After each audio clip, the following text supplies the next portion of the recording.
안녕하세요. 역사 돋보기입니다. 전 세계적으로 하나의 종교를 국가의 종교를 국교화한 나라들이 있죠. 우리의 대한민국은 종교의 자유가 보장되어 있는 나라인지라 다양한 종교인들이 많습니다. 하지만 조선시대 이전까지만 해도 한국은 역사적으로 역시 단일 종교의 국가였습니다. 바로 불교 국가였는데요. 숭유역불 정책이 시행되는 조선시대 이전까지 약 1000년 동안 한국은 불교 국가였으며 그만큼 한국사에서 불교를 빼놓고 이야기할 수가 없는데요. 한국의 불교사 총정리 3부 시작합니다. 대각국사 의천의 교선종 통합운동은 대각국선 의천 사후 빠르게 재분열되었습니다. 그러니까 의천의 교선종 통합운동은 사상 차이를 해결하려던 근본적인 노력이 없었고 그저 왕족 출신이라는 힘으로 강하게 몰아붙인 경향이 있었다는 거죠. 그러던 중 고려는 12세기 후반 무신정변으로 인해 군부 독재 정권이 들어선 무신정권의 역사가 있었습니다. 불교계도 무신정권에 이르러 큰 변혁의 기점을 맞습니다. 불교 국가였던 고려에서는 불교계도 상당한 사회적 입김을 내뱉을 수가 있었기에 권력자들은 불교계를 자기 세력의 지지자들로 끌어들이려고 했죠. 그래서 무신정권의 최고 권력자들이 서로 죽고 죽이며 교체되는 난국에서 불교계를 포섭하거나 아니면 죽여버려 그 화가 불교계도 퍼지고 있었습니다. 무신정권은 문벌귀족의 잔재를 청산하기 위해 귀족 중심의 종파였던 교종보다는 선종에 큰 힘을 실어주었습니다. 최충원이 집권하는 시기에는 보조국사 진우를 국사로 모셨는데요. 젊은 시절부터 교종과 선종의 분열이 고려 불교계에 좋지 않은 영향을 준다고 생각하던 보조국사 진울은 대대적인 불교계 개혁운동에 나서기로 합니다. 불교계 개혁운동을 결사운동이라고 하는데 진울의 결사운동을 정해결사운동이라고 합니다. 진울의 정해결사는 그의 사상교리였던 정해상수에서 유래했습니다. 정해상수란 불도를 닦는 것에 있어 정과 해가 동시에 필요하다는 것인데 정은 정신수양을 뜻하며 해는 불교교리에 대한 지혜를 뜻하죠. 즉 정은 민중적인 선종을 지칭하며 해는 엘리트적인 교종을 지칭합니다. 언뜻 보기에 선종과 교종의 동시성을 강조하는 듯 하지만 해정이 아닌 정해인 이유는 선종이 교종을 선행한다는 뜻인데요. 교종을 중심으로 교선종을 통합시켰던 대각국사 의천과는 달리 선종 출신의 보조국사 진울은 선종을 중심으로 교선종을 통합시켰던 겁니다. 최충원은 보조국사 진울을 순천의 송광산에 있는 사찰로 보내 진울은 수선사라는 사찰을 중창하였습니다. 그래서 진울의 결사운동을 수선사 결사라고도 부르죠. 수선사에서 본격적으로 결사운동의 시작을 알린 보조국사 진울은 새 출발을 위해 새로운 종파 조계종을 창설했습니다. 최충원은 수선사의 이름을 송광서로 바꿔주었고 송광산의 이름은 조계산으로 개칭했죠. 진울의 뒤를 이어 송광사를 맡게 된 송광사의 2대 주지 진각국사 해심 또한 한국 불교사에서 괄목한 업적을 남겼는데요. 보조국사 진울의 제자이기도 했던 해심은 파격적으로 유교와 불교의 일원화를 주장했습니다. 해심의 유불일치설에 따르면 유교나 불교나 궁극적으로 지향하는 바는 크게 다르지 않다는 거죠. 유교에 해박하던 최후도 해심의 유불일치설에 크게 공감하며 해심과 송광사에 대한 지원을 아끼지 않았습니다. 해심의 유불일치설 덕분에 고려 말 사회적으로 성리학을 수용할 수 있는 실마리를 제공할 수도 있었고요. 결사운동은 진울의 조계종에서만 진행된 건 아닙니다.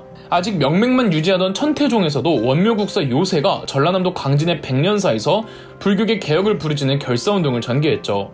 원묘국사 요새도 무신정권의 지원을 받으며 시작했습니다. 하지만 백년사에 자리 잡은 뒤로 원묘국사 요새는 최대한 수도 개경을 가지 않으면서 천태종의 불교계를 혁신하려고 했답니다. 보조국사 진울의 수선사 결사운동과 원묘국사 요새의 백년사 결사운동을 무신집권기 고려 불교계 결사운동의 양대산맥이라 평가하는데 두 고승 모두 대각국사 의천과는 달리 수도가 아니라 지방을 중심으로 종교활동을 해준 덕에 전통적인 중앙 중심적이고 귀족 중심적인 불교의 흐름에서 탈피하였다는 의의를 가지고 있습니다. 대몽 항쟁기 민중들이 불교를 구심점으로 힘을 모으고 위로를 얻을 수 있었던 내막에는 두 결사운동의 전조 역할이 컸죠. 대몽 항쟁기에는 최후의 주도로 8만 대장경이 조판되기도 하였습니다. 이렇게 새로운 길로 나아가는 듯한 고려의 불교계는 원나라 간섭기가 시작되고 권문세족이 부상하면서 권문세족과 결탁한 불교계는 그 어느 시대보다 타락하게 됩니다. 권문세족의 힘을 받아 불교계는 돈벌이 장사에도 뛰어들었습니다. 승려들이 사찰에서 배, 모시, 기와, 술, 소금 등을 생산하여 시장에 판매하는 등 수고검을 운영하였고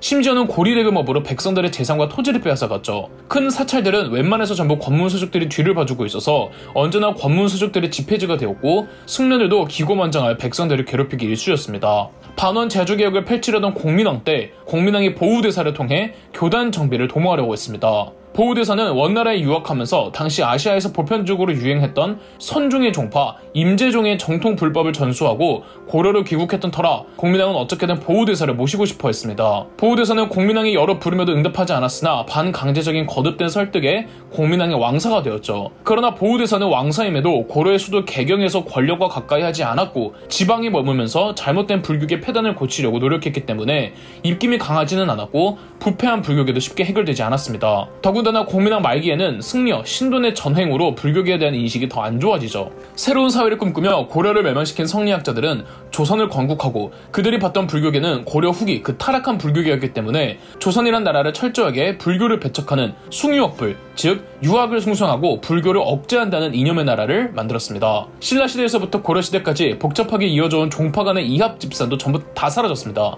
조선에선 불교의 모든 종파를 일어나해버렸거든요. 이전까지만 해도 사찰들은 산과 평지 구분 없이 많이 지어졌는데 조선시대의 숭유학불 정책으로 인해 이제 대놓고 평지에 사찰을 지을 수는 없었고 산 속에서만 사찰을 만들어야만 했죠. 그리고 승려는 신분상 천면에 속했습니다. 이처럼 조선의 지배층 사대부들은 불교를 탄압하려고 했지만 불교는 민중 속에서 여전히 의존적인 종교였고 조선의 국왕들이나 왕실에서도 불교에 심취했던 사람들이 있었습니다. 대표적으로 조카를 죽이고 왕이 된 7대왕 세조가 있죠. 세조가 아직 왕자였던 세종대왕 시절 세종의 부인이자 세조의 친어머니였던 소헌왕후가 죽자 세종은 당시 왕자였던 세조에게 돌아가신 어머니의 명복을 빌기 위해 불경을 간행해보라고 했고 왕자 시절의 세조가 여러 책의 불경들을 아버지가 만든 글자 훈민정음으로 정리한 책이 바로 석보성절인데요. 약 2년 만에 완성된 이 최초의 한글 불경 석보성절은 문학적 가치도 인정받고 있다는 점에서 이 책의 저자 세조의 문학적 재능과 더불어 불교에 대한 이해도가 남달랐다는 걸 인정받고 있답니다. 또 숭유학부를 주창했던 조선시대에는 도첩제라고 해서 정부에서 공식적으로 인정해준 증서가 없는 승려는 승려로 인정해주지 않았습니다. 도첩 증서가 없어서 잡혀가는 승려들이 많았는데 수양대군이었던 시절의 세조가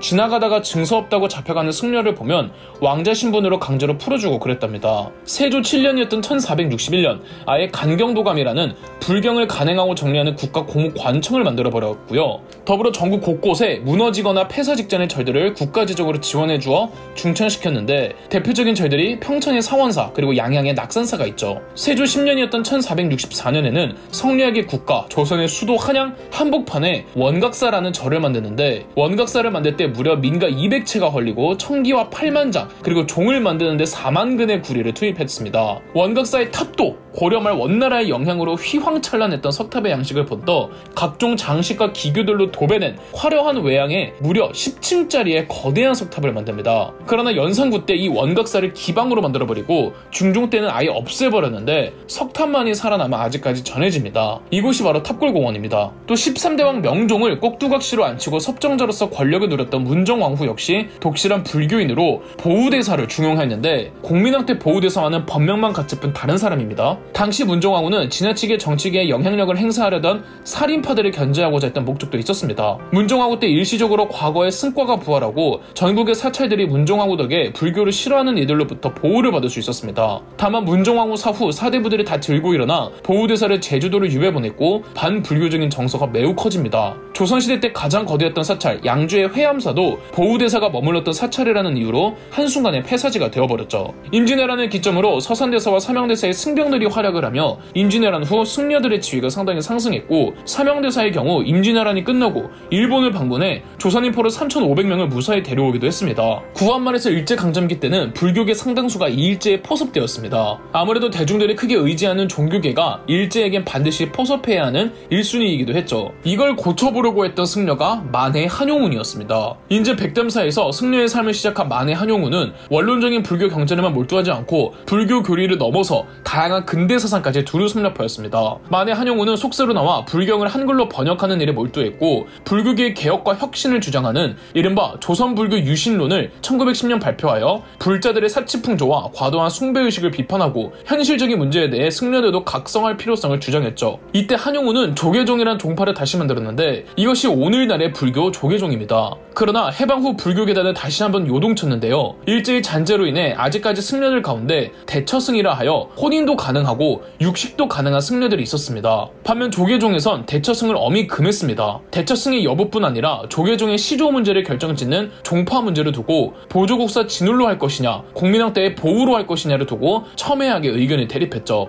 이승만 대통령이나 박정희 대통령이나 정부 측에서는 대처성을 매우 부정적으로 바라봤고 1962년 대처성들끼리 독립한 종파가 태고종이랍니다. 태고종은 보우를 종조로, 조계종은 진우를 종조로 모시고 있죠. 현재 조계종의 본사는 서울의 조계사이고 태고종의 본사는 순천의 서남사입니다. 하지만 조계종에서도 서남사의 소유권을 주장하고 있으며 현재까지도 논란의 중심지에 있죠. 여기까지가 한국 불교사였으며 그럼 역사 돋보기였습니다.